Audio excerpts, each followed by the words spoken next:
So what do we got here? This is my 1602 shipwreck Dutch East India Company bell. I just love old shipwreck items. You can just imagine the journey they've been on. This ain't right. I don't think this thing was in salt water for any period of time to mount to anything. Let's get somebody to look at it before we go any farther. Fair enough. Rick, how you doing? Good to see you, man. Here's the bell. What's your concerns on this? I don't think this bell was submerged in salt water. If it was, it would be in a lot worse shape than it is now. Well, you're right. 90% of all shipwrecks are in shallow water. In fact, most of them are sticking up. You know, they hit the reef and they pretty much stay there. The bell's genuine.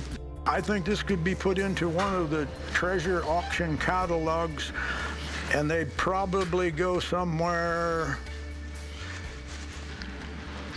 $15,000, give or take. I'm moving. This is going to pay all my moving expenses and maybe even get me a big screen TV.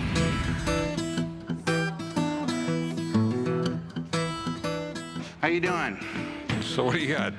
Have a clump of rupees that were minted in 1702 by the son of the man who built the Taj Mahal. They were minted in Surat, India. They went to the bottom of the ocean in 1702 and were recovered by Arthur C. Clarke and his dive partner. Didn't he write a few books about it? Yeah, he wrote 2 books about it. This is one of the most well-documented treasure discoveries in history. Ever since I started working in the pawn business, I've wanted sunken treasure, and this is the mother lode. You know, everything's the real deal here. It's, Yep. you know, they're authentic coins. They're not cast. They're definitely stamped. How much do you want for it? I'd like to get $700,000 for it. I really, really want this. I mean, this thing is truly incredible. But tying up $750,000 in one item, it could bankrupt this shop. I want to give you 200 grand for it. 200? Yeah. I got to hold out for more. But hey, thanks very much. Sorry for new business. I mean, you just got to look at it from my perspective, Yep. and it's a lot of damn money.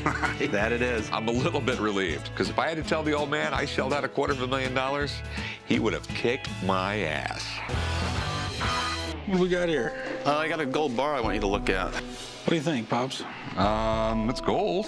I mean, it looks like shipwreck stuff. I buy gold from people every day, but I never have gold bars from a shipwreck walk into my shop. Well, what you have is definitely coral incrustation. These particular stamps I recognize from the 1500s. This is definitely shipwreck treasure. Okay. Sweet. So how much do you think it's worth? Melt times 2 is what you're talking about. Okay. What does that mean? Remember earlier when I said $24,000 in scrap? Yeah. Scrap is melt. It's just like a trade term. So you're telling me that's worth $48,000? In that neighborhood. Yeah. That's what I'm talking about. All right, thanks for coming in, Mel. My pleasure. There's probably not a lot of people out there willing to buy this thing, but here's the deal. The people that are willing to spend a lot of money. Trust me, a lot.